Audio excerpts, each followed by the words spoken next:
Assalamualaikum warahmatullahi wabarakatuh. Alhamdulillah alladzi hadana li hadza wa ma kunna linahtadiya laula an hadana Allah. Segala puji bagi Allah Jalla Jalaluh yang telah memberikan petunjuknya kepada kita. Kita semua terkadang kurang mensyukuri nikmat hidayah. Padahal itulah nikmat yang paling agung yang Allah berikan kepada hamba. Kita bisa bayangkan kenapa dalam setiap sholat kita nggak berhenti di rakaat pertama mengatakan ihdinas siratal mustaqim. Di rakaat kedua kita ulangin lagi ihdinas siratal mustaqim. Karena tanpa petunjuk dari Allah kita nggak akan jadi orang baik. Man yahdillah fala mudhillalah wa may yudlil fala hadiyalah. Barang siapa yang diberi petunjuk oleh Allah, maka nggak ada yang bisa menyesatkannya. Tapi sebaliknya, barang siapa yang ditetapkan sesat oleh Allah, walaupun sejuta ustadz, 1000 doa dipanjatkan, tapi Allah mengatakan enggak, ya enggak. Allahumma salli wa sallim ala abdika wa rasulika Sayyidina wa maulana Muhammadin wa ala alihi wa ashabihi ajma'in.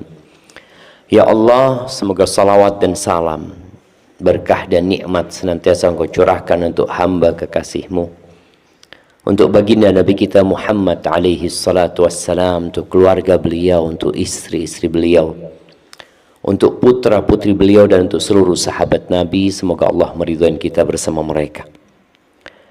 Amma ba'd, pagi hari ini kita akan berbicara tentang akhlak Rasul sallallahu alaihi wasallam.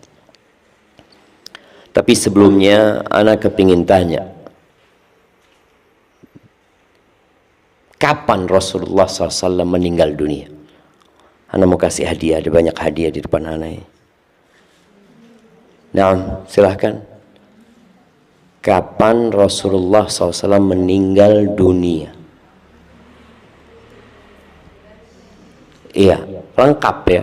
Kapan itu? Kapan waktunya, harinya, bulannya, tahunnya? Nah, taib, 12 Rabiul Awal tahun 11 Hijriah, Masya Allah. Nggak nyontek? Hah? Bener nggak nyontek? Allahu Akbar, betul. Kasihkan hadiahnya.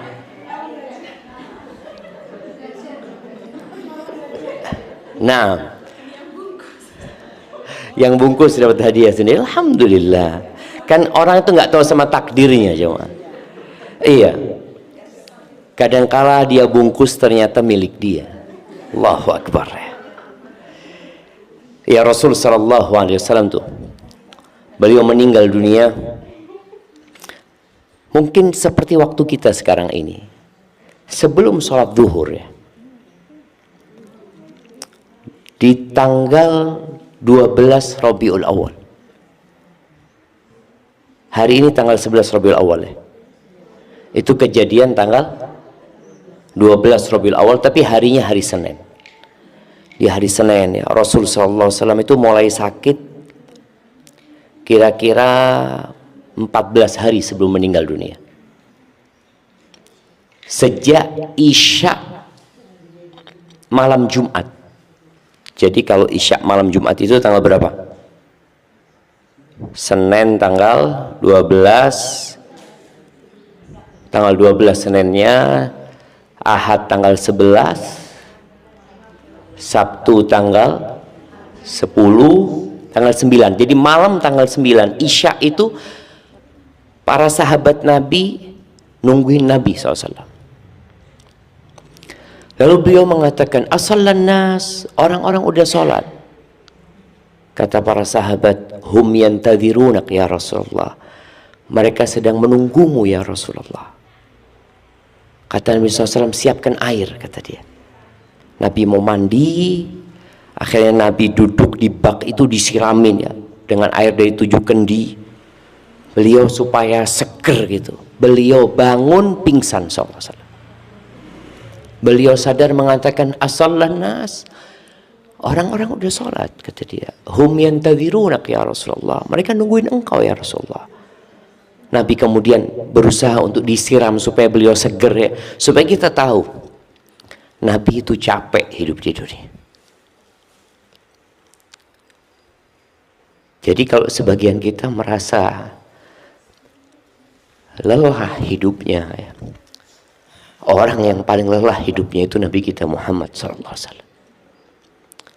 Asyaddun nasi bala'an al-anbiya. Orang yang paling berat balaknya itu para nabi. Beliau akhirnya nggak bisa sholat. Beliau sakit parah. Beliau alaihi salatu wassalam mengatakan, muru Abu Bakar falyusalli bina, suruh Abu Bakar sholat. Akhirnya Abu Bakar sholat jadi imam ya. Hari Jumat 5 waktu Nabi alaihissalam nggak bisa ke masjid. Hari Sabtu full, beliau juga nggak bisa ke masjid. Hari Ahad full, para sahabat berkunjung ya, menyenguk Nabi SAW ya. Nabi nggak bisa bangun gitu, bangun aja nggak bisa alaihissalam. Padahal beliau itu orang yang paling dicintai Allah ya.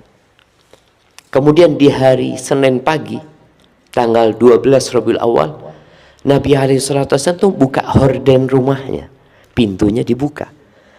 Nabi melihat orang-orang sedang sholat subuh. Itu kata para sahabat, ketika Nabi SAW buka itu sitar seperti rembulan di malam purnama aja. Terang ya, sahabat senang sekali. Sampai para sahabat yang sholat hampir lupa kalau mereka sedang sholat. Abu Bakar mau mundur karena dipikir Nabi SAW akan keluar untuk menjadi imam ya. Tapi ternyata Nabi SAW melambaikan tangannya, memberikan tanda agar mereka menyelesaikan sholatnya. Sudah, mereka sholat, para sahabat bergembira jemaah. Mereka melihat Nabi SAW sudah sehat. Dan subhanallah, selesai sholat subuh, Abu Bakar Siddiq radhiyallahu ta'ala anhu datang menjumpai Nabi SAW. Dia mengatakan, ya Rasulullah, al-yawm yawm kharijah. Kata Abu Bakar punya istri di Awali sana. Anaknya Kharijah. Abu Bakar kata, ya Rasulullah, ini waktunya Kharijah. Apakah aku di sini menunggumu atau aku berangkat ke sana? Kata Nabi SAW, kau berangkat, kata dia. Karena dilihat Rasulullah SAW udah seger gitu. Tapi ternyata subuh itu adalah subuh terakhir para sahabat melihat Nabi SAW dalam kondisi hidup. Apa tugas kita nih sebagai umatnya Rasul SAW? Gelap gulita kota Madinah waktu meninggal Nabi SAW. Gelap gulita. Fatimah itu tanya kepada Anas ya, kalian gimana perasaan kalian waktu mengubur Nabi SAW? Kita tahu ya, kalau orang dikubur itu setelah dimasukkan jasadnya, kemudian kalau di sini dikasih kayu ya, kalau di sana dikasih batu bata, kemudian setelah itu diinjek-injek kuburannya. Fatimah tanya, gimana perasaan kalian? Kata mereka, gimana? Yang mereka kubur ini kekasih mereka. Yang mereka kubur ini Khalilur Rahman, kekasihnya Allah yang Maha Pengasih gitu. Tapi ya udah, kata Anas, nggak bisa dia menggambarkan bagaimana perasaannya. Tugas kita adalah melanjutkan perjuangan Nabi alaihi salatu wassalam ya. Bagaimana ya para ummahat ya, ibu-ibu ini, para wanita muslimah ini bisa melanjutkan perjuangannya Aisyah. Aisyah ditinggal mati Nabi SAW, umurnya 17 tahun. Bayangin ya, seorang perempuan umur 17 tahun nggak boleh nikah dia. Jadi istri-istri Nabi itu nggak boleh nikah. Dan Aisyah juga nggak punya anak gitu. Orang kan kadang-kadang nggak nikah tapi punya anak akan sibuk dengan anak-anaknya. Tapi ternyata memang sudah Allah bikin seperti itu agar Aisyah bisa menyampaikan ilmu lebih luas lagi. Dan kalau mau tahu akhlaknya Aisyah, kenapa Anda nggak ngomong akhlaknya Nabi dulu ya? Jadi akhlaknya orang itu bisa dilihat dari istrinya gitu. Kok ada yang ketawa lihatnya? Kalau istrinya ini loh, ini istri Nabi Muhammad SAW, Aisyah. Aisyah itu kalau punya fulus nggak pernah disimpan, nggak pernah disimpan. Sampai pernah Aisyah itu diboikot sama ponakannya Abdullah bin Zubair. Karena Aisyah itu jual rumah, semua hasil jual rumah itu disedekahkan. Habis duitnya. Dan pernah suatu sore ketika Aisyah sedang puasa hari itu, tahu-tahu ada pengemis ya. Kata Aisyah kepada pembantunya, kita punya apa? Kata dia, ada makanan untuk berbukamu, nggak ada lainnya, bayangin ya. Ya udah kasihkan, katanya. Loh, kalau dikasihkan kau buka apa gitu loh. Ya udah kasihkan, kata dia. Akhirnya dikasihkan. Allah Rabbul Alamin itu melihat semua peristiwa yang terjadi. Allah itu melihat apa yang kita lakukan, apa yang kita kerjakan. Sebelum maghrib itu ada yang ngirimin satu nampan makanan lengkap. Lalu Aisyah ngomong sama pembantunya, lebih bagus mana rotimu tadi yang kau kasihkan itu sama yang ini? Ya lebih bagus ini. Aisyah itu puasa sunnah sepanjang hidupnya. Jadi bukan puasa Senin Kemis ya. Setiap hari kecuali hari-hari yang dilarang. Memang ada khilaf di antara para ulama apakah boleh puasa dahr namanya. Sebagian membolehkan asalkan di hari-hari terlarang dia nggak puasa. Seperti Idul Fitri, Idul Adha, hari-hari tasyrik ya. Itu Aisyah radhiyallahu taala anha. Siapa yang mendidik Aisyah seperti itu? Bapaknya Abu Bakar dan suaminya Rasulullah sallallahu alaihi wasallam. Kalau bicara akhlak Nabi alaihi salatu wasallam, penduduk Mekah itu mereka ahlan nggak apa-apa.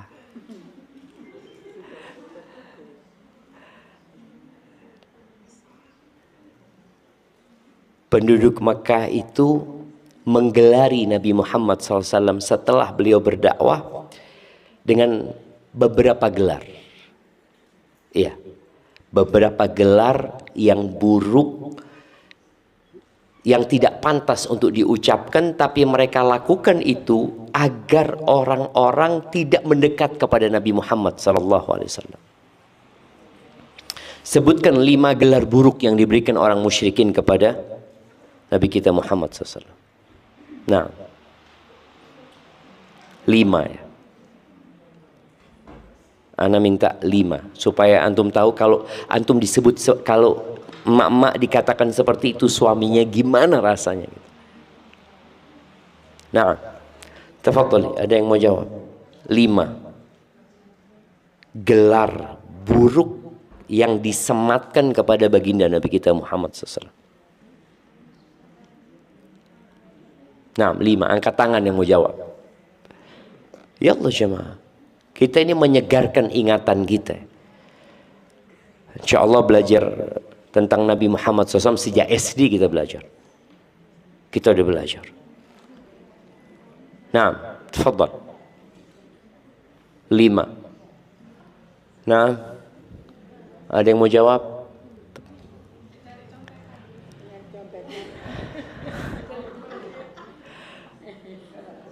Ya Allah jemaah. Nah, oke, ana turunkan jadi 4. Oke, 3. 3 berarti hadiahnya dikurangi. Tidak tahu ya. Tafadhali. Majnun. Nah. Apa? Pendusta. Pendusta, pembohong yang berdoa.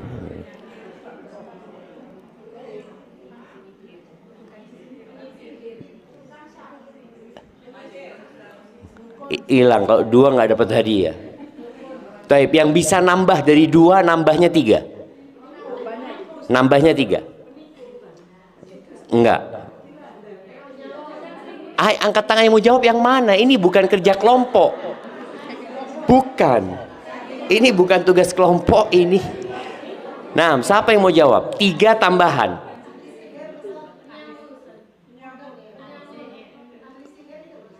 Iya, dapat dari mana ini? Ini kerja kelompok ini dapatnya ini.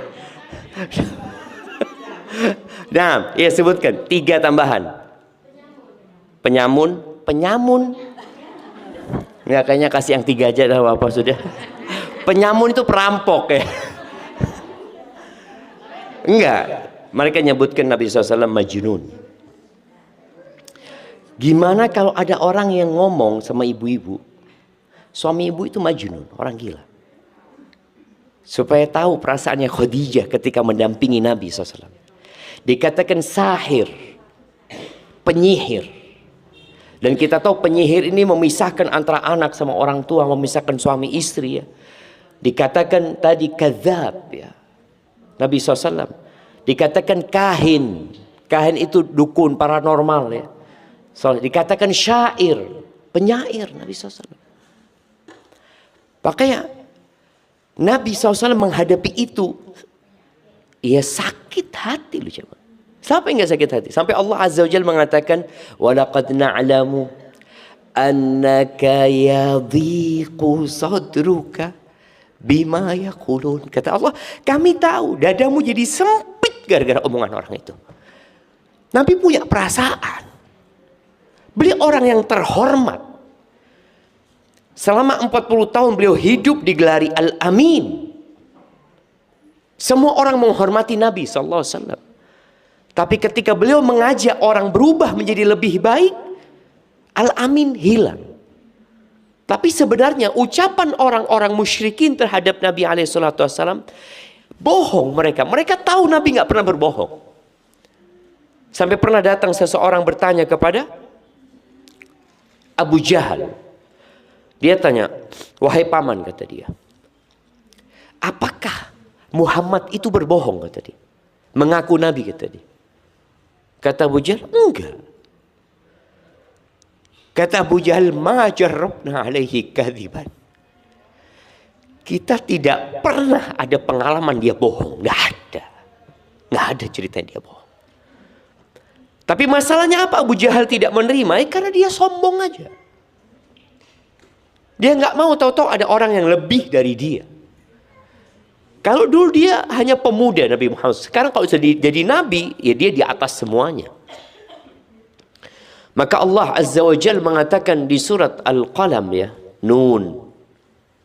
Wal qalami wa ma yasturun. Ma anta bi ni'mati rabbika. Ya ayatnya gitu. Nun wal qalami wa ma yasturun. Ma anta bi ni'mati rabbika bi majnun.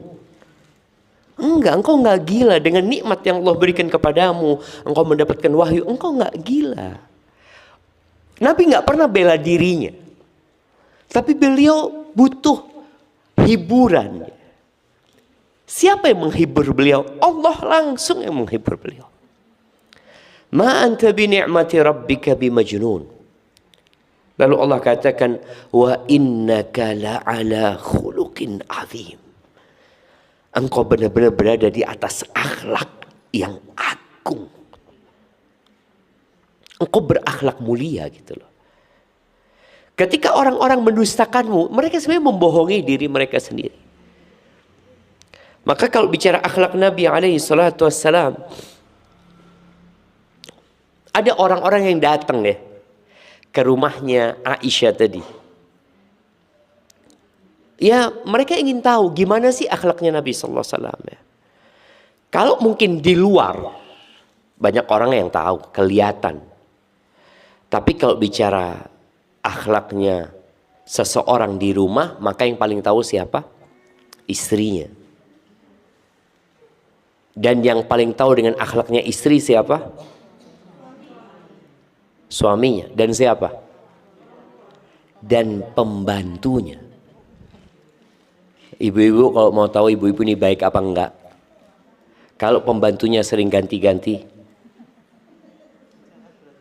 berarti ada masalah. Enggak usah, pembantunya yang bermasalah. Iya, kita mengakunya seperti itu. Kalau sekali oke, dua kali oke, 3 kali pembantumu ganti, berarti kau yang bermasalah. Enggak, anak nggak mau pakai, anak ganti yang keempat. Loh, hendaklah orang introspeksi diri gitu. Nabi SAW, Anas bin Malik 10 tahun jadi pelayannya Nabi SAW. 10 tahun. Dan dia bocah kecil. Kenapa Anda perlu sampaikan Anas itu bocah kecil? Karena kita sama anak-anak itu biasanya lepas gitu loh. Tapi kalau sama orang tua ya nggak enak, jaim, jaga image. Jadi sama anak-anak nggak ada. Dan Anas memberikan pujian kepada Nabi SAW. Istri-istri Nabi SAW. Istri Nabi bukan satu. Tapi semua istri Nabi SAW memberikan pujian kepada Rasul SAW. Nggak ada manusia yang paling indah yang pernah menginjakkan kakinya di muka bumi ini. Dan bumi ini bangga ya, pernah diinjak oleh Rasul SAW. Ceritanya Sa'ad bin Hisham bin Amir. Dia datang ke rumahnya Aisyah radhiyallahu taala anha. Dia mau tanya, kayak apa sih perilaku Nabi SAW di rumah gitu loh. Seperti apa karakter Rasul sallallahu alaihi wasallam? Kata Aisyah radhiyallahu taala anha, "Alasta taqra'ul Qur'an?" Engkau baca Quran? Iya, aku baca Quran. Fa inna khuluqa Nabiillah SAW kana al-Quran. Jadi kalau engkau mau tahu akhlak Nabi SAW, ya Quran itu loh. Engkau baca Quran dari awal sampai akhir, itu akhlaknya Nabi SAW. Sa'ad bin Hisham yang bertanya kepada Aisyah pertanyaan ini. Pertanyaan ini benar-benar berdampak kepada diri. Sampai dia mengatakan, fahamamtu an akum wala as'al ahadan an syai'. Aku berkeinginan untuk bangun dari tempat itu dan aku tidak akan bertanya kepada siapapun tentang apapun. Cukup sudah seakan-akan. Kita kan diperintahkan mencontoh Nabi SAW ya. Laqad kana lakum fi Rasulillahi uswatun hasanah. Dan subhanallah, Nabi SAW itu yang banyak duduk dekat beliau itu ya laki-laki. Maka datang seorang wanita kepada Rasulullah SAW mengatakan, ya Rasulullah, laki-laki ini menguasai engkau, kata dia.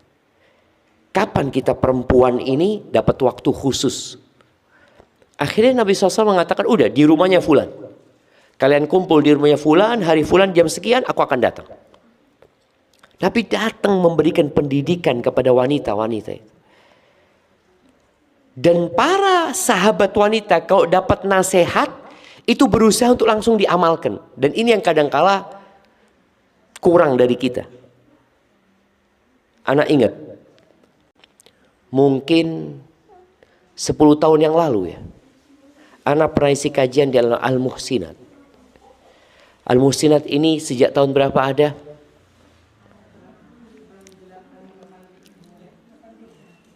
(83) Ya, berarti umurnya 42 tahun. Ya.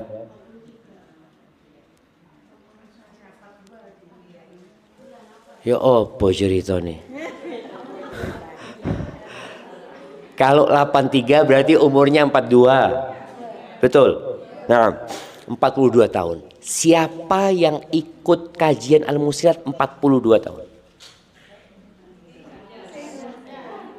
Satu.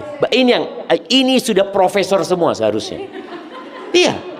Artinya yang 42 tahun melok pengajian tiap bulan, ini sudah profesor pangkatnya.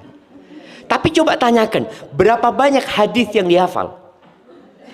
Coba tanyakan, berapa banyak ayat Quran yang jadi tambahan setelah 42 tahun gitu ya. Artinya Muhammad mengatakan setelah 42 tahun, alhamdulillah Ustaz, ana hafal 3 juz Al-Quran. Ana hafal 4 juz Al-Quran.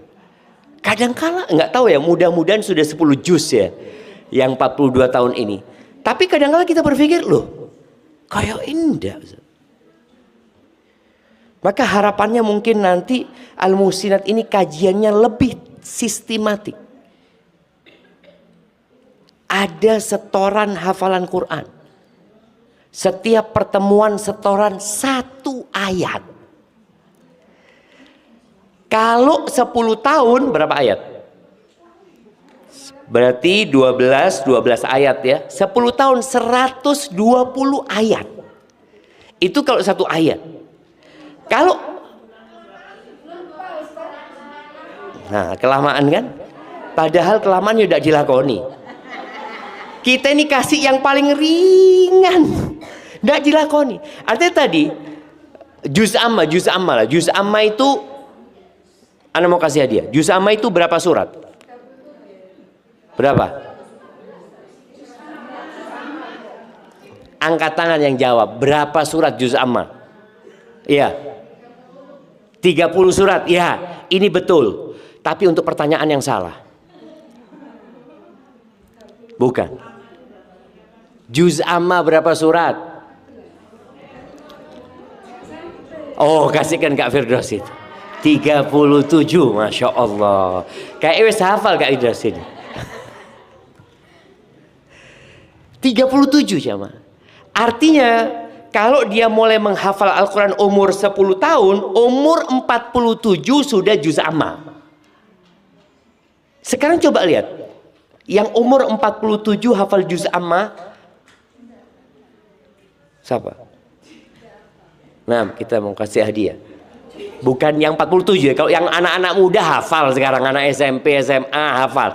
Anda mau tanya umur 47 atau lebih hafal juz amma, Anda mau kasih hadiah. Kita tes tapi jamaah. Nah, iya di sini kanan anak ini adem-adem aja sebelah kanan ini. Kayaknya hafal semua sudah.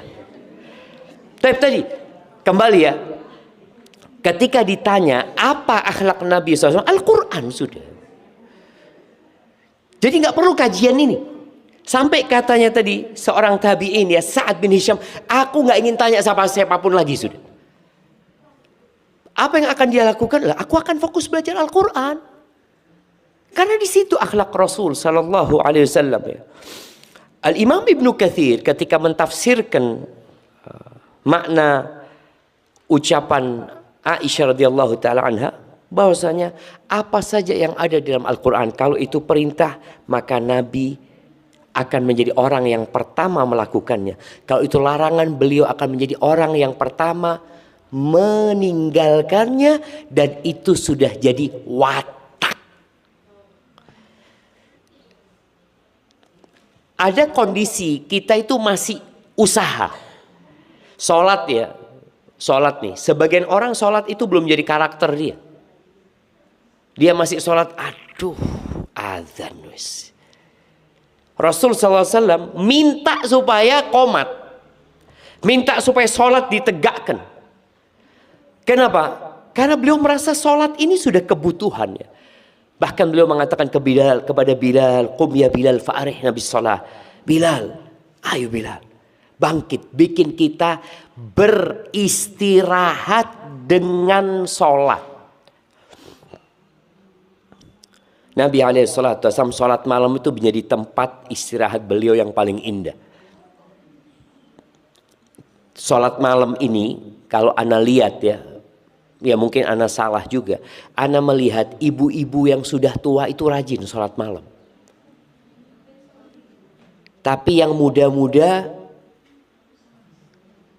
mungkin perlu diadakan angket, diadakan penelitian ya. sebanyak apa sholat malam dia. Dan sholat ini akan mempengaruhi karakter seseorang. Jadi ketika orang itu sholatnya khusyuk ya, ibadahnya baik, akhlaknya akan terbentuk. Allah Azza wa Jalla mengatakan inna salata tanha 'anil fahsya wal munkar. Mencegah dari perbuatan keji dan mungkar. Jadi kalau seorang masih merasa anak ini Ustaz, sholat sudah benar. Tapi ya Allah ya. Akhlak perempuan yang paling menakutkan apa? Lisannya aja. Ana tadi ketemu satu orang, dia ngomong, Ustaz, Ana mau tanya, gimana Ustaz waktu sama ibunya Ustaz? Ana ini sekarang ngerawat ibu Ana Ustaz. Wallah Ustaz, ibu Ana ini Ustaz suka ngadu domba Ustaz. Sekarang ini kondisinya, dia sudah tua ya. Dia katakan, ibu Ana ini, Allah, kalau Ana berusaha untuk maksimal, dia nanti ngomong kualat konle, terus. Jadi nggak ada benernya anak itu. Dan yang bahaya kalau itu terjadi di saat sudah tua. Karena orang itu akan terhitung baik atau tidak kapan? Matinya. Kalau dia di masa, oh ini orang khair, tapi matinya ndak. Anak-anak yang ngomong, ya Allah Ustaz, Ummi ini Ustaz, ngomong ya Ustaz. Rasul sallallahu alaihi wasallam kalau bicara akhlak beliau, laisa bitta'an. Beliau nggak pernah mencela. Walal la'an. Beliau nggak pernah melaknat, mengutuk. Walal fahish, walal badhi. Beliau kok ngomong nggak keji, nggak kotor omongan Nabi SAW. Kita lihat bagaimana akhlak kita, supaya kita bisa meneladani Rasul Sallallahu Alaihi Wasallam. Dan beliau diutus untuk menyempurnakan akhlak. Innama bu'itsu liutammima makarimal akhlaq ya. Dan akhlak orang Arab jahiliyah, mungkin kita kalau dengar jahiliyah buruk, jelek, iya betul. Tapi ada akhlak-akhlak yang mulia. Di antara akhlak mulia orang Arab itu, perempuan merdeka itu hampir nggak ada yang berzina. Jahiliyah ya. Maka ketika Nabi SAW membaiat wanita-wanita itu, di antara isi baiatnya agar mereka tidak berzina, istrinya Abu Sufyan, Hind bint Utbah, dia heran dengan perjanjian ini. Kenapa harus bikin perjanjian seperti ini? Kok kita harus janji nggak berzina? Karena secara karakter dia mengatakan, awataznil hurra. Apakah ada wanita merdeka yang berzina? Ini orang musyrik awalnya, jahiliyah, nggak kebayang berzina, nggak kebayang dia. Dulu yang berzina itu adalah budak-budak. Bahkan pelacur-pelacur dulu itu, kalau kita baca sejarah, kira-kira di Mekah itu ada 9 lokalisasi tempat pelacuran itu. Jadi orang kalau jadi pelacur itu, dia kasih bendera di depan rumahnya, supaya orang tahu ini rumah apa istilahnya? Rumah bordir apa? Iya, rumah seperti itu. Itu semuanya, ana baca tadi malam, loh, semuanya budak. Maka dia tanya, apakah perempuan merdeka berzina? Tapi ternyata memang ada. Apalagi ketika di masa sekarang ya. Tadi malam kita membahas kajian itu, kohabitasi ya, kumpul kebo. Di antara mahasiswa-mahasiswi ya, di antara para pekerja-pekerja yang merantau ya. Na'udzubillah min dzalik jemaah. Jadi Nabi alaihi salatu wassalam, beliau diutus untuk menyempurnakan akhlak. Kita lihat beberapa akhlak Nabi sallallahu alaihi wasallam ya. Beliau itu, kata Anas bin Malik ya, radhiyallahu anhu mengatakan, ini pembantunya. Jadi kalau kita dapat cerita pembantu, maka insya Allah valid sudah. Objektif dia. Kata dia, ma ra'aitu rajulan iltaqama udhuna Rasulillah SAW fayudahi ra'sah. Aku nggak pernah ngelihat ada orang ngomong sama Nabi SAW. Iltaqom itu seakan-akan mau menyergap telinganya Nabi SAW. Dia ngomong sama Nabi SAW, fayunahi ras, lalu Nabi SAW memindah kepalanya. Enggak pernah. Jadi ada orang ngomong didengerin sama Nabi SAW. Sampai orang itu yang pergi. Wa ma ra'aitu rajulan akhadha biyadihi fataraka yadah. Dan aku enggak pernah ngelihat ada orang yang pegang tangannya Nabi SAW. Dia ingin digandeng Nabi SAW. Dia datang gandeng tangannya Nabi SAW. Kemudian Nabi yang melepasnya, enggak pernah. Sampai orang itu yang melepas tangannya. Itu bagaimana Nabi bermuamalah dengan orang-orang. Kemudian kalau bicara mendidik. Karena ibu-ibu ini adalah pendidik ya.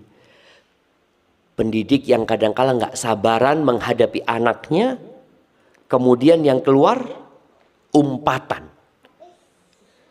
Diilok-ilok no anaknya. Kadang-kala ada ibu-ibu yang masih suka membandingkan anaknya sama anaknya orang. Rasul SAW itu pernah di Masjid Nabawi. Lagi sholat berjamaah, ada orang yang bersin. Ketika bersin, orang ini mengatakan Alhamdulillah. Ada orang yang jawab jamaah. Yarhamukallah, lagi sholli ini. Ada yang bersin, kata dia, Yarhamukallah. Apa yang terjadi? Orang-orang yang sholat semua mendeliin dia ini. Soalnya dia ngomong waktu sholat. Gitu. Ketika dipendeliin sama orang-orang, ya ngomong lagi orang. Wa thukla ummaya. Au ummiyah, kata dia. Ada kehilangan ummi ana ini. Masya'nukum. Kalian kenapa ngeliatin aku, kata dia. Lagi sholli ya, imamnya Nabi Muhammad SAW. Akhirnya mereka pada mukul tangan mereka di pahanya supaya orang ini diam. Ini lagi sholat gitu. Akhirnya orang ini faham. Oh iya, berarti dia, aku disuruh diam ya. Ini ceritanya Muawiyah ibn Hakam ya namanya. Setelah sholat kata dia, falamma shalla Rasulullah SAW, fabi abi wa ummi. Fabi abi huwa wa ummi ma ra'aitu mu'alliman qablahu wala ba'dahu ahsana ta'liman minhu. Kata dia, demi Allah, aku nggak pernah melihat seorang mu'allim, seorang guru sebelum beliau dan sesudah beliau yang lebih baik pengajarannya dari beliau. Bagaimana beliau mengajarin? Ini kata dia, wallahi ma kaharani. Demi Allah, Nabi tidak mencelaku atas kesalahan yang aku lakukan. Wala darabani wala syatamani. Beliau juga tidak memukulku, tidak mengumpatku, enggak. Ini salah yang dia lakukan. Tapi apa sikap yang harus diambil? Kan yang beliau lakukan, beliau cuma ngomong, inna hadhihi shalah la yasluhu fiha syai'un min kalamin nas.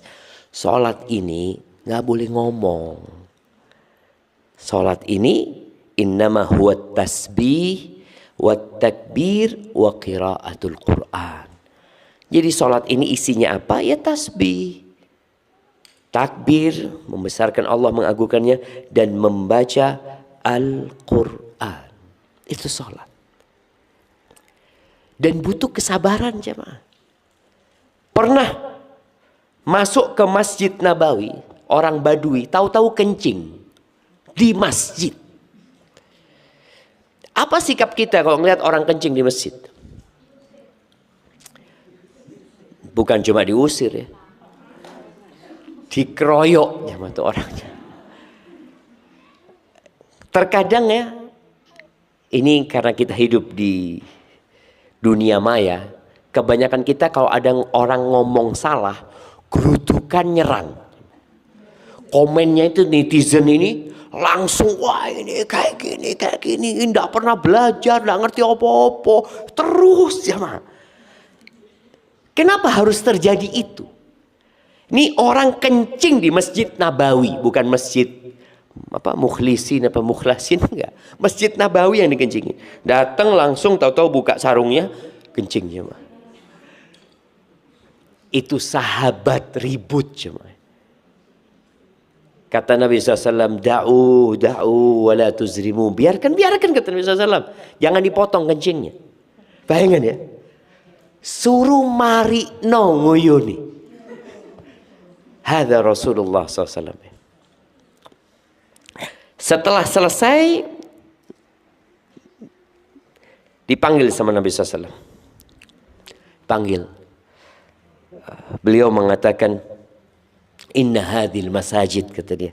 Masjid-masjid ini bukan tempatnya kencing. Bukan tempatnya untuk buang kotoran. Tapi ini tempat untuk zikrullah, untuk sholat dan untuk baca Al-Quran. Lalu Nabi SAW memerintahkan para sahabat untuk nyiram bekas kencingnya. Kalau kita wis diamuk, kok nyiram dewi. Itu kan yang terjadi sama kita. Jadi Rasul sallallahu alaihi wasallam itu bil mu'minina raufur rahim, penyayang beliau jemaah. Kau tahu penyayang Nabi sallallahu alaihi wasallam itu. Ibu itu seharusnya penyayang. Tapi kadangkala kasih sayangnya itu menguap gara-gara melihat sikap anaknya yang kurang ajar. Padahal boleh jadi dia kurang ajar karena kurang kasih sayang. Rasul SAW itu pemaaf. Siapa di antara ibu-ibu yang sampai hari ini masih menyimpan dendam? Ana kasih hadiah.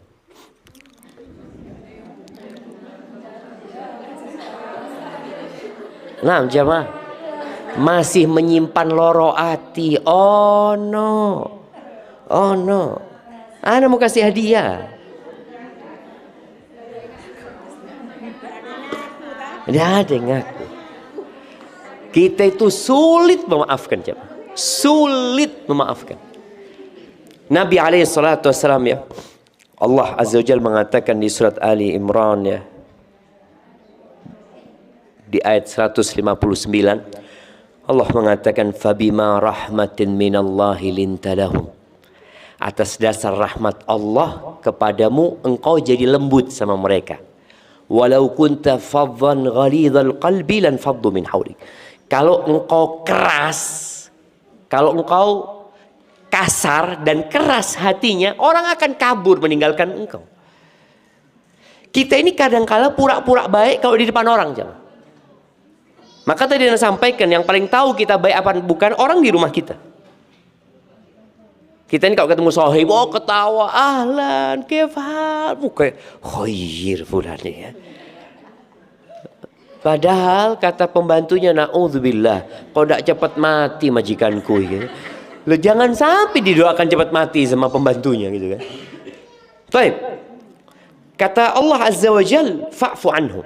Ini perintah dari Allah. Engkau maafkan mereka. Jadi orang yang menyakiti Nabi SAW, orang yang mengatakan engkau gila, engkau penyair, dukun, maafkan mereka. Wastaghfir lahum. Jangan cuma dimaafkan, tapi engkau berdoa minta sama Allah supaya mereka diampuni. Bayangin jamaah. Ini orang bikin kita sakit hati, nyala-nyala sama kita, kita suruh maafkan, lalu kita berdoa, ya Allah ampuni fulan. Yang ada biasanya doa jelek kita. Mudah-mudahan tabrakan nih, tidak mulai. Kadang-kadang seperti itu. Ini Nabi SAW diperintahkan untuk memohonkan ampun buat mereka. Selesai cukup? Enggak, belum. Wasyawirhum fil amri. Ajak mereka musyawarah. Loh kok iso sih seloro hati? Kita suruh musyawarah sama dia. Artinya kita disuruh dekat sama orang itu.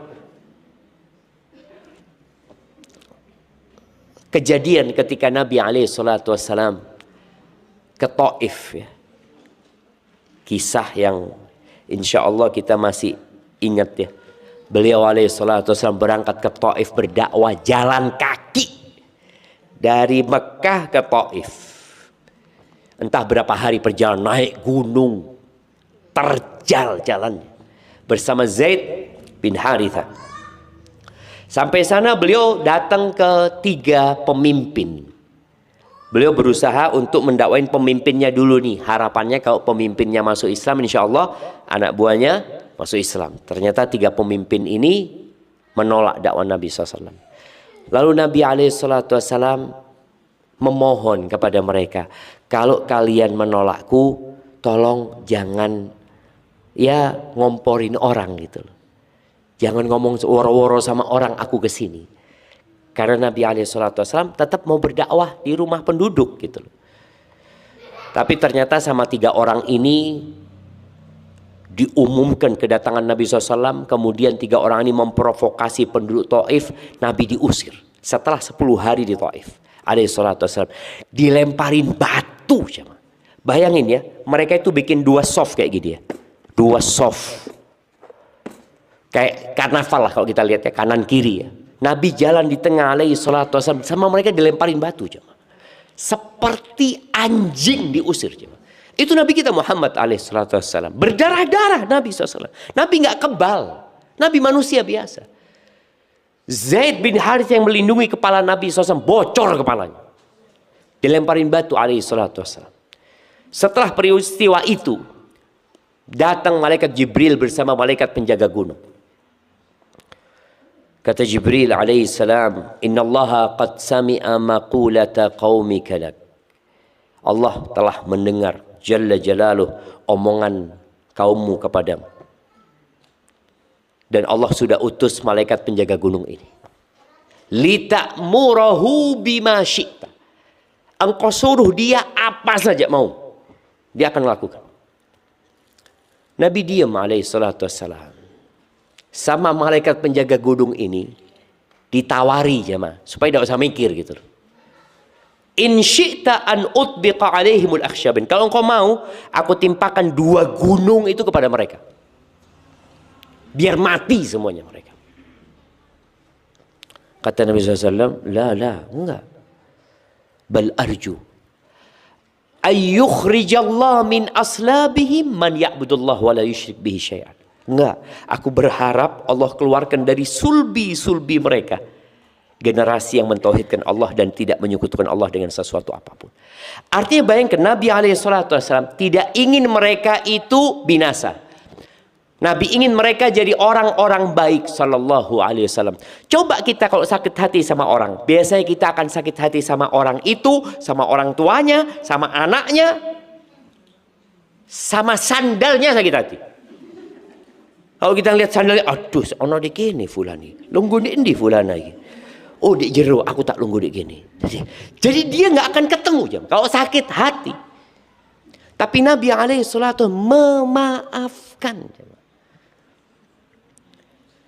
Kejadian ini tahun 10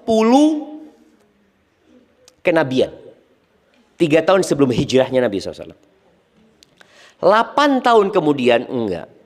Bukan 8 tahun kemudian. 11 tahun kemudian. Di tahun ke-8 Hijriah, Nabi SAW menaklukkan kota Mekah. Kemudian berangkat ke Taif. Taif itu bertahan. Terjadi sedikit ya lempar-lemparan panah ya. Ada sahabat yang terluka.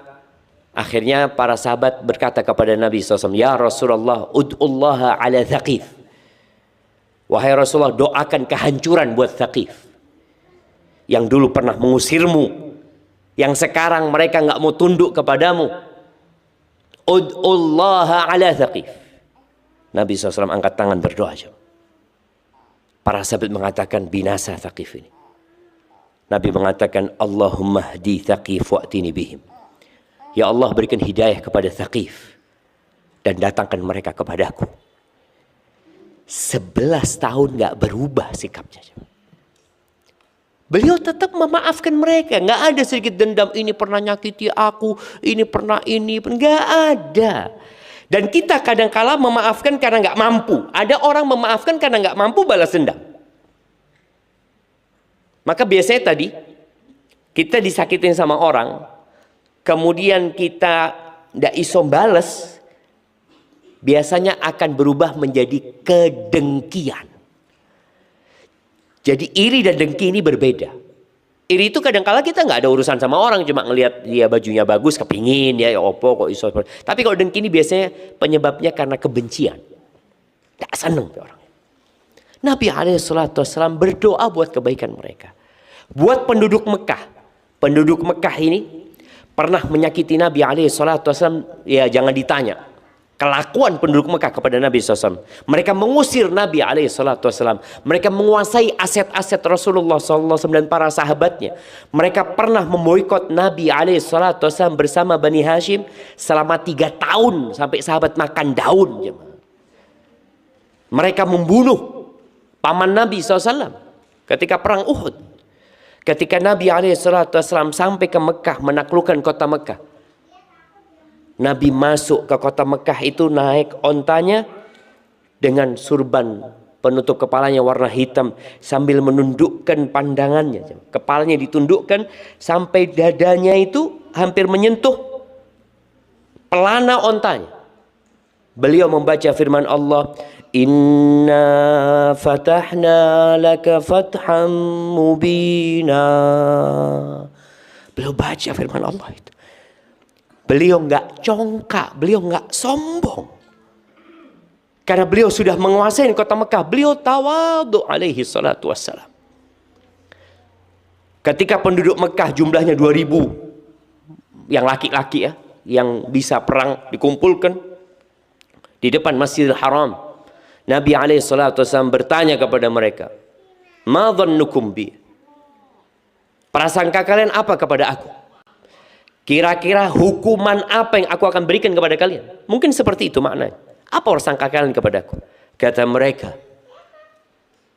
Akhun karim, wabnu akhin karim. Engkau adalah saudara yang mulia dan anak saudara yang mulia. Artinya mereka yang mencela, yang menghujat Nabi SAW, mereka semua bohong. Mereka tahu Nabi itu Al-Amin. Mereka tahu Nabi itu Karim. Maka mereka mengatakan, Akhun karim, wabdu akhin karim. Lalu Nabi SAW mengatakan, Idhabu fa'antum tulaqa. La tathriba alaikumul yawm. Nggak ada celaan buat kalian. Silahkan kalian semua pergi, kalian bebas. Nggak dihukum sama Nabi SAW. Padahal mereka sudah berkhianat. Maka ahibati fillah, kalau bicara akhlak Rasul SAW, maka singkatnya bacalah Al-Quran. Nabi orang yang pandai memaafkan. Dan ketika beliau memaafkan juga beliau mendoakan. Semoga kita bisa ya mencontoh Rasul SAW. Ada satu pohon di hati kita yang nggak bisa dicabut. Pohon apa itu? Anu kasih hadiah. Ada satu pohon di hati kita. Yang pohon itu nggak bisa dicabut. Dicabutnya nanti kalau mau masuk surga. Nah,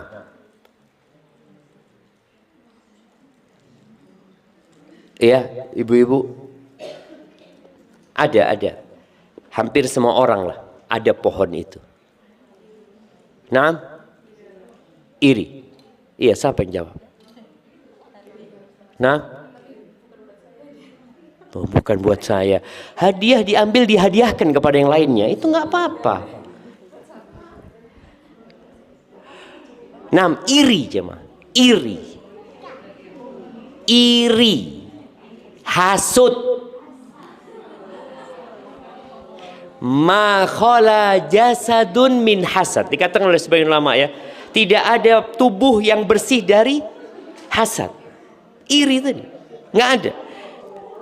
Tapi kalau orang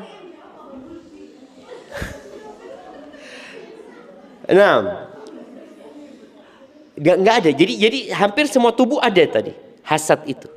Itu bakal dicabut nanti kalau masuk surga.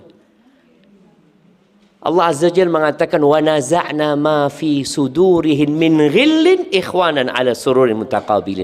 Kami akan cabut kedengkian atau iri dari hati mereka. Mereka akan duduk bersaudara. Soalnya kalau masih ada iri di surga, nggak ada kebahagiaan. Nggak akan ada kebahagiaan. Ngelihat engkau dari surga tingkat berapa? Oh, ana alhamdulillah di tingkat sekian gitu loh. Waduh. Aku kok nggak di sana? Kalau ada iri, selesai. Maka iri itu dicabut nantinya. Maka berusaha tadi untuk mengobatin iri ini. Karena nggak bisa dicabut, maka disebut oleh para ulama, tadi dikatakan seperti pohon dia itu ya. Orang yang laim, orang yang jahat, irinya itu akan disiram dan dipupuk sama dia. Pohon hasutnya itu disirami, dipupuk, sampai ke kerongkongan bikin dia sesek hidupnya. Tapi kalau orang baik, pohonnya itu akan terus ada tumbuh dipangkas ya.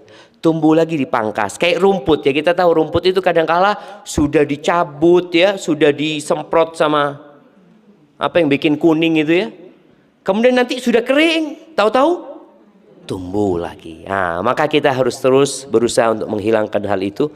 Karena Nabi SAW orang yang berusaha mendidik sahabatnya agar membersihkan hati mereka dari yang namanya iri atau hasad.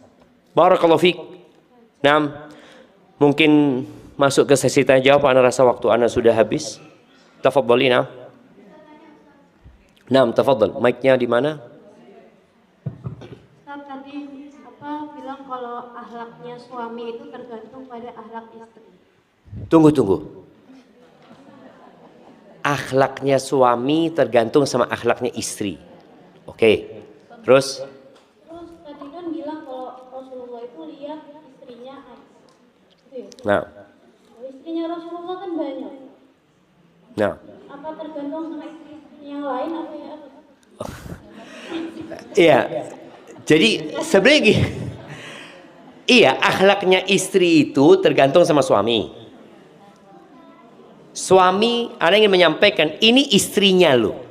Ini loh Aisyah seperti ini. Seperti apa suaminya gitu loh. Itu maksudnya Ana. Jadi kalau Aisyah seperti itu berarti suaminya lebih, Masya Allah, betul. Nabi SAW tadi Ana sampaikan tentang kedermawanan Aisyah. Bagaimana suaminya Aisyah radhiyallahu taala anha? Kata Ibnu Abbas, kana Rasulullah sallallahu alaihi wasallam ajwadan nas. Nabi itu orang yang paling dermawan. Paling dermawan. Beliau apa aja yang diminta beliau kasihkan. Jadi Ana ingin menyampaikan bahwasanya ini loh istrinya Nabi, bagaimana nabinya alaihissalatu. Ana sebutkan tadi juga Aisyah ini anaknya Abu Bakar. Jadi didikan bapaknya Abu Bakar itu dermawan, akhirnya muncullah anak-anak yang dermawan. Tapi kalau tadi emak-emaknya bakhil, iya, kadangkala berdampak kepada suaminya. Suaminya mau sodako, ojo lah bang, kayak tuku tas saya bang. Mau sodako buat beli tas gitu loh. Kadangkala tadi ada hambatan. Tapi kalau suaminya, kalau istrinya tadi adalah orang dermawan, suaminya mau sodako, mamanya piro bang, 1 juta loh, ketidiin bang, tambahi, Masya Allah. Dan ada istrinya seorang sahabat Nabi, Talha bin Ubaidillah. Talha bin Ubaidillah ini baru dapat fulus ya ma. Jumlahnya 400.000 dirham. 400.000 dirham ini sama dengan 40.000 dinar. 40.000 dinar ini dikalikan 4/4 gram emas. Berapa jumlahnya anak kasih hadiah? 40.000 dikali 4,25. Nah, cepet-cepetan ini. Nggak apa-apa pakai kalkulator. Nah, dapat berapa? Siapa yang jawab? Nah, yang kanan belum dapat hadiah sebelah sini. Oke, kita kasihkan ke yang kanan nih. Berapa?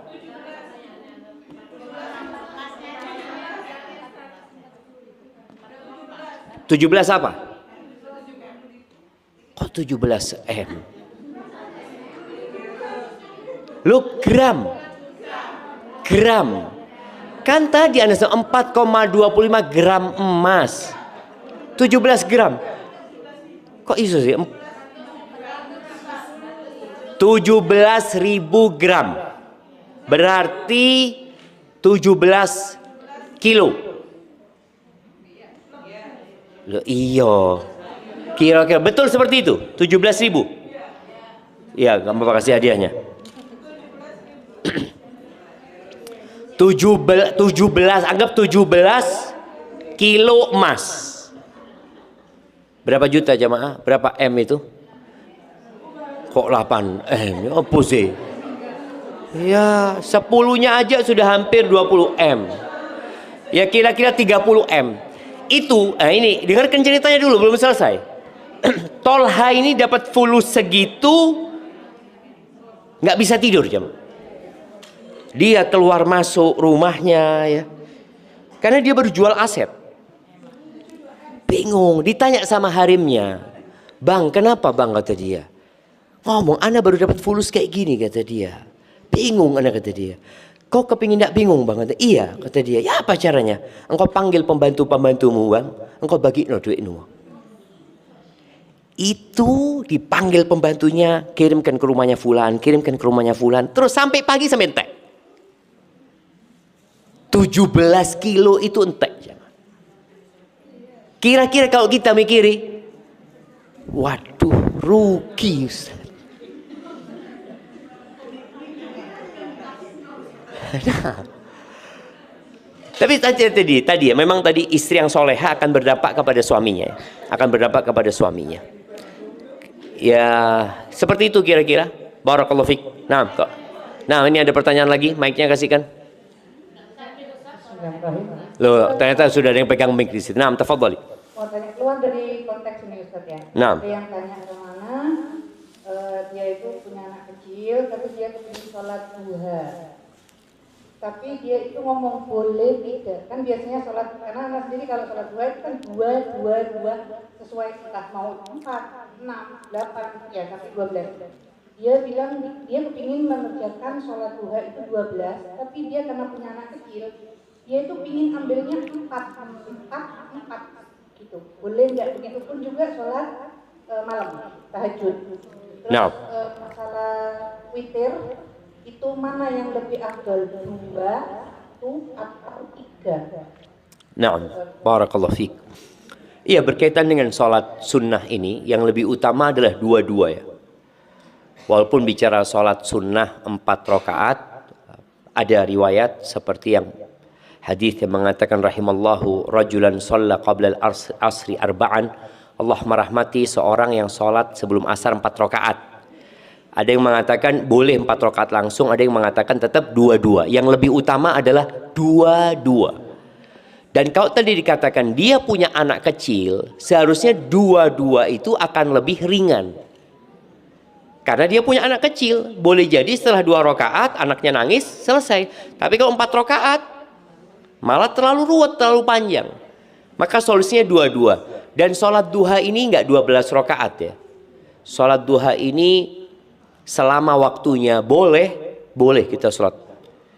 Jadi yang lebih kuat pendapat sholat duha itu tadi dari matahari terbit ya sampai tinggi seanak ya, setombak gitu ya, udah 10 menit 15 menit sampai sebelum masuk waktu zuhur. Dan bisa solinya sholat jam 7 anak sholat 2, nanti jam 8 sholat 2, nanti jam 9 sholat 2. Jadi nggak harus rentet, enggak. Selama waktunya masih boleh, berarti boleh kita sholat ya. Adapun berkaitan dengan sholat malam ya, tetap sholat malam kalau bicara 4 boleh 4, tapi yang lebih utama tetap 2 rakaat ya. Yang lebih utama karena itulah yang diucapkan oleh Nabi alaihi salatu wassalam. Adapun witir bebas sebenarnya. Nabi alaihi salatu wassalam pernah melakukan semua itu. Nabi pernah witir jamaah 9 rakaat. 8 rakaat ini enggak tahiyat, enggak tasyahud. Terakhir di 8 tasyahud, salam kemudian nambah 1. Pernah beliau 7, pernah beliau 5 langsung seperti itu. Jadi boleh witir itu. Kalau tadi dikatakan kita fahamnya witir itu cuma kan 2, 1 apa 3 gitu ya. Enggak, boleh 5, boleh 7, boleh 9. Kalau yang 11 itu jadinya sholat malam tadi nantinya. 2 kemudian ditutup dengan witir. Baik, barakallahu fikum. Fadhal Kak Nuh. Nah.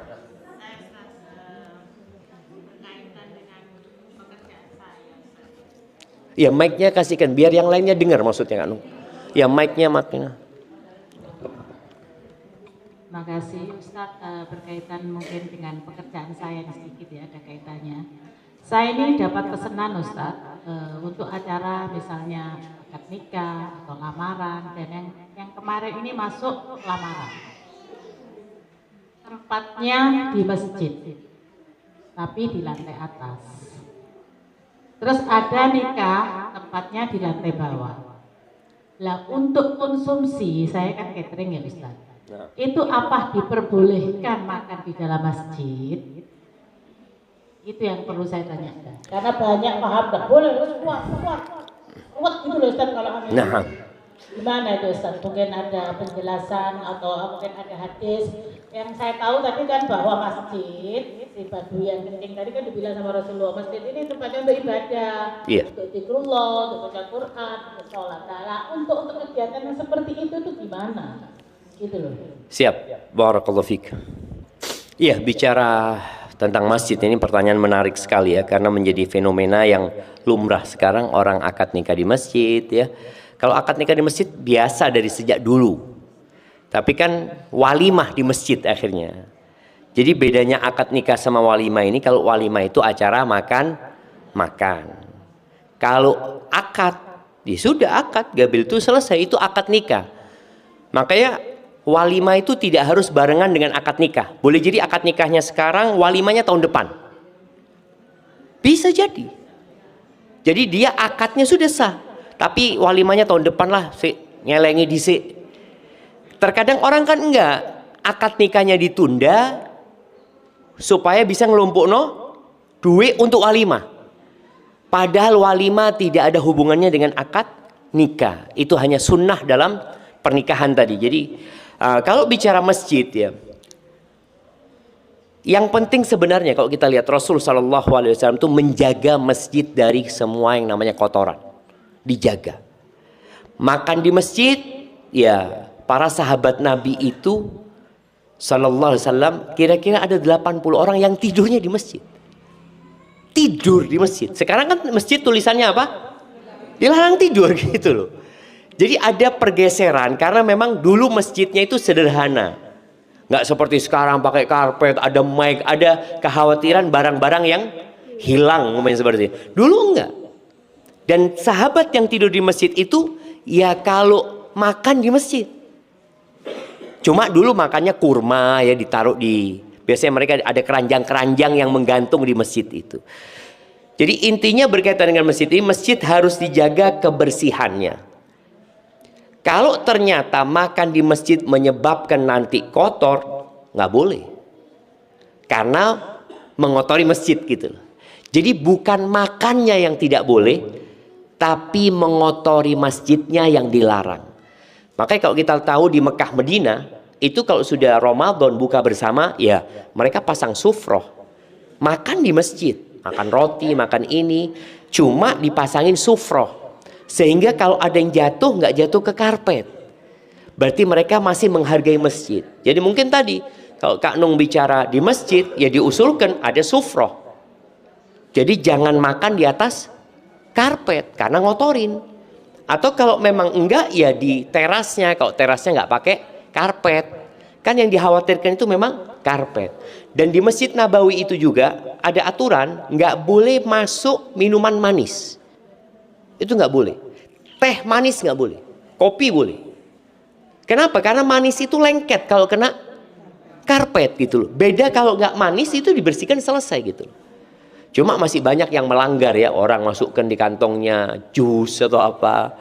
Tapi intinya masjid itu harus dijaga kehormatan dan kebersihannya. Seperti itu Kak Nung. Dan mungkin dari satu masjid ke masjid lain ada aturan yang dibuat ya sama mereka, yang kadang-kala ya kita harus ngikutin aturan ya. Kalau dikatakan masjid ini ternyata nggak boleh makan di dalam, ya sudah kita ikutin. Kemudian ada masjid mungkin yang mengatakan kita nggak ada acara akad nikah di masjid, ya sudah, kan masih banyak masjid lain gitu loh. Kadang-kala kebijakan kembali kepada DKM masjid itu ya. Hadza wallahu a'lam bissawab. Nah.